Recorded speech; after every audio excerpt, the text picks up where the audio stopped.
באמצע פקודי. כן, where? לא נכון. Okay, we're talking about the... Yeah. we're talking about Mishkan Lemata, Mishkan Lemala. I can ask questions or no? בסוף. Okay. Let's start from Dalit, because I don't remember exactly. בדרך זו אפשר לתרץ את הקושיה בקשר פרשיות ויקל פקודי. It's the same issue that was in Naso with the Nasim, that each one brought the same korban exactly, but they have different intents in mind. The same is true, meaning what does it mean that they have intents? That they brought down, each one with his sacrifice, what he brought, the donation that he brought down a different type of light, even though it was exactly the same donation per se.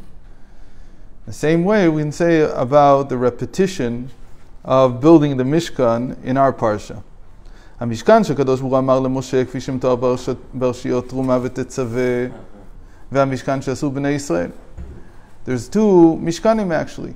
There's what God commanded Moshe Rabbeinu to build, and there's what the Jewish people made. They're the same. Okay? What he commanded is what they did, but the intents and the what resulted from it is different. כפי שמסופר, כן, רומזים לשני משכנות מיוחדים, לשון רז"ל, משכן למטן, משכן למעלן. This is במדבר רבה. There he says that there's a mishkan above and there's a mishkan below. משום כך נמנים כל הפרטים, משום כך נמנים כל הפרטים פעם נוספת. Because of this, all the details are repeated twice. ובפירוט, and in more detail. כלי המשכן מושי הכהונה כפי שנאמרו לראשונה, הרי הם מפי הקדוש ברוך הוא אל משה רבינו. So everything that was said, all the vessels of the Mishkan, and the garments of the priesthood, as it were said in Truma and Tetzaveh, so they were first of all from Hashem to Moshe Rabbeinu. יתרון הדברים במיוחד בעניין זה הוא בשלושה. So there's three, call it, what do you call it, superior aspects to it being this way from Hashem to Moshe Rabbeinu. Aleph, first thing, שומע ומקבל הדיבור משה הוא נשמה דאצילות. First thing is that the one who heard Hashem speak, he's a neshama of Atzilus. He's a neshama from the world of emanation, which means that he's a neshama that is entirely with divine consciousness. He has no consciousness of being separate. כלומר, גם בהיותו כאן למטה היה ממש כבעולם האצילות, כמאמר רז"ל, שכינה מדברת מתוך גרונו. He's always in a state of being in the world of emanation, of Atzilus. למרות שיש הבדל בין הנשמות לבין הכלים דאצילות כאמור באיגרת הקודש. This is what I think we ended with. שכבר יצאו ונפרדו מהכלים והדברים מוסבים הם נשמות האצילות, הרי עם זאת הן עדיין בדרגת האצילות. So we say in איגרת הקודש in 20, in Epistle 20 in the Tanya, he has a chidush there. He says that there's a difference between the kelim and the neshamos. The kelim, they continue to be, even when they come down, they continue to have the aspect of Atzilus within them. What does that mean? He says in Epistle 20, it means that they can propagate infinitely. But the Neshamos can't propagate infinitely. They don't have this.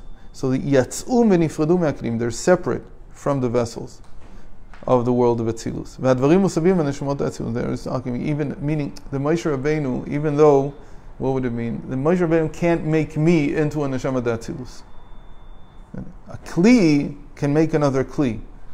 A kli that came from Atzilus has a power of propagating infinitely. It can make another vessel just like it. But a neshama of Atzilus, like Moshe Rabbeinu, can't do the same thing with someone. So just because I'm his disciple doesn't make me into a neshama d'Atzilus. I remain wherever I am. Bet. So there's a benefit, there's an added benefit, there's an added quality to the fact that it was Moshe Rabbeinu who heard how God commanded to make the tabernacle. The second benefit, האופן בו קיבל את הדיבור והנבואה הוא כאמור ולא קם נביאות בישראל כמשה. ושני פרטים בדבר, that Moshe's prophecy, even as a prophet, we're not talking about as being a neshama d'Atzilus, just many prophets, he's not the only one. But there was no one like Moshe Rabbeinu. Why? One, Moshe omed al omdo bishat התגלות הנבואה שלא כנביאים אחרים, that he can stand while receiving prophecy. He doesn't fall on his face. He doesn't lose control of his body when he's prophesying. Second, נבואת משה הייתה בבחינת זה, ולא בבחינת כה. But we know that his nevuah is clear. It's through a clear glass, a transparent pane. Translucent. Yeah, so I never get that right. Translucent means that it's completely clear, and transparent doesn't mean the same thing. I think translucent means you can see. All the light. Translucent, all the light goes through. Okay. Lucent means light in Greek, I think. Maybe in Latin. No, in Latin I think it's something else. כלומר, בכל הנביאים הפריע גופם הגשמי אף לגילוי של כה, ואילו במשה רבנו היה גופו כלי אפילו לבחינת זה. Meaning that all the bodies of the prophets were a hindrance. They made it. They were opaque. It was difficult for them to even receive a nevuah that was approximate. Ko. So says God. So they fell on their face even. But Moshe Rabbeinu, his body is not even a hindrance to receiving the light of Hashem directly, without any kind of blemish. The third advantage of Moshe Rabbeinu receiving the command to build the tabernacle, Makom HaKabbalah היה בהר סיני. It happened at Mount Sinai. שאז עמד משה בדרגה נעלית יותר מחביאותו למטה. Because he was on the mountain and he was in this 40 days and 40 nights. During these 40 days and 40 nights, he's at a completely different level even. Much higher than his level normally when he's amongst people, because there he eats and drinks. But when he went up to that level, meaning he ascended to that level in his soul, he didn't even have any needs of the body. We see this from the fact that he didn't eat or didn't drink for 40 days and 40 nights. Even though even when he came down from the mountain, he retained some of this. He didn't eat and drink like regular people. But still, on the mountain he was at a higher level. So the Mishkan that Hashem commanded to make cannot be made out of gold and silver. That Mishkan is something entirely spiritual. But when it was actually came time to make the Mishkan, to make the vessels, to make the priestly garments, so they were done by, and they're described in our parshas, right? Vayakol and Pekudei, made by Bnei Israel, al yedei Bnei Israel, v'arei rov haneshomot hanebriah yitzira asiyan. All these souls, even though their source again is in Atzilus, but the way we are here, we're either from creation, formation, or action. Secondly, it's lemata ba'olam hazeh. It's here below in this world. It's not something spiritual. And third, it was made out of physical materials, mizav, v'chesed, v'nechoshet, gashmim, gold, silver, and copper. בכל זאת, still, למרות השוני הגדול בין בכוח לבין בפועל, הרי מתי בוצע תכלית הרצון של הקדוש ברוך הוא, מתי קוימה הבטחת ושכנתי בתוכם. We would think that maybe it was enough just to give the command, because that's so much higher.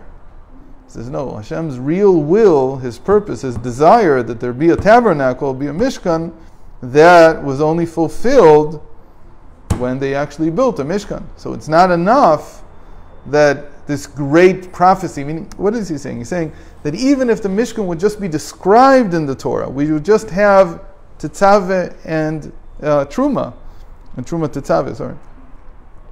Even if we would have just that in the Torah, that would be a tremendous thing. You have this great prophecy about how to build the tabernacle. So that's very high. It's part of the prophecy. It's part of a holy book. It's all good things. But still, Hashem's desire was that you actually build it. The same thing like by us. We have this great book called the Rambam, Mishnah Torah, and we can read in the Mishnah Torah all the details of building a temple. And it's a very holy thing, and we learn it all the time, and then we're very immersed in it, and so on and so forth. More than that, Yechezkel, there's a prophecy that he has, the last 6 chapters of his book, are a prophecy about what the final temple will look like. And he introduces it, he preludes by saying, that Hashem tells him, I'm giving you this prophecy so that the Jewish people have something to learn, so that they have some way to hold on to this idea of a temple. All that's good and well. But the real purpose is in the end to actually build it. And that's something different. But still you see, especially regarding the third temple, you see that we have this dissonance between them. There's also a distance between them. That for years and years we've been only learning about the temple. We haven't actually gone and built it. So these are two different things. רק במשכן הגשמי שהבהקל פקודי ולא במשכן הרוחני שלא הורית בהר כאמור שם במדרש. לפי שנתבע הקדוש ברוך הוא להיות לו בדירה בתחתונים.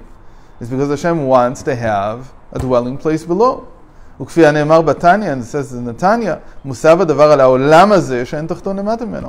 Where does Hashem want his dwelling place? Here, in this physical world that has nothing lower than it. This is the lowest that there is. This is where Hashem wants it. So in the end, building the temple here, building the tabernacle here, is the fulfillment of Hashem's desire. למרות שהוא גשמי וחומרי, ונוסף לכך שעורר בו חושר כפול ומכופל.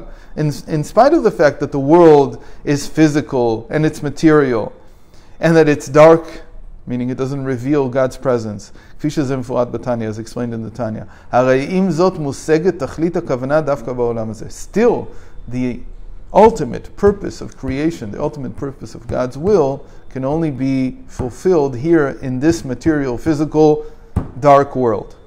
כך מובנת יותר הקושיה הנשאלת לגבי האבנים הטובות שהביאו הנשיאים לבית המקדש, מאחר שהיה זה מעשה ניסים, כיצד היה אפשר לעשות מהם בגדי כהונה? כל תכלית המשכן והמקדש היא עשייתם מדברים גשמיים. אין צריך להיות בהם מעשה ניסים, כי הם דברים הלבושים בטבע. So I don't understand what he's talking about. Maybe you know what he's talking about. It was some kind of miracle. I don't remember this Gemara. He says it's from Yuma 75. I don't remember what the Gemara says there. So it says there was something that was some kind of miracle within the stones, the precious stones that were put in the Choshen. How they could speak, no? Apart from the time. It's a kushya though. I don't understand. Let's continue. מוסר ההשכל לגבי דידינו הוא לא ליפול ברוח מתוך מחשבה. איך אפשר להגיע לביצוע הרצון העליון לכוון לכוונה העליונה כשיודעים את המצב בו עומדים. So the point that we need to take away from this, Musar HaAskel, is not to falter.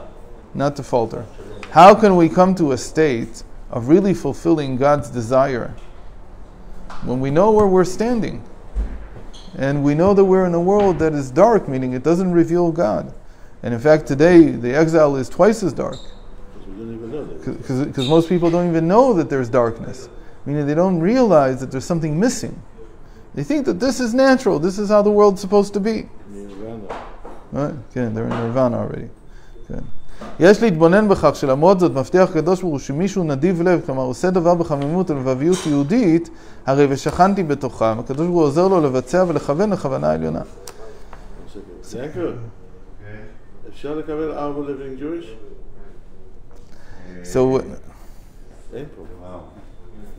So when a person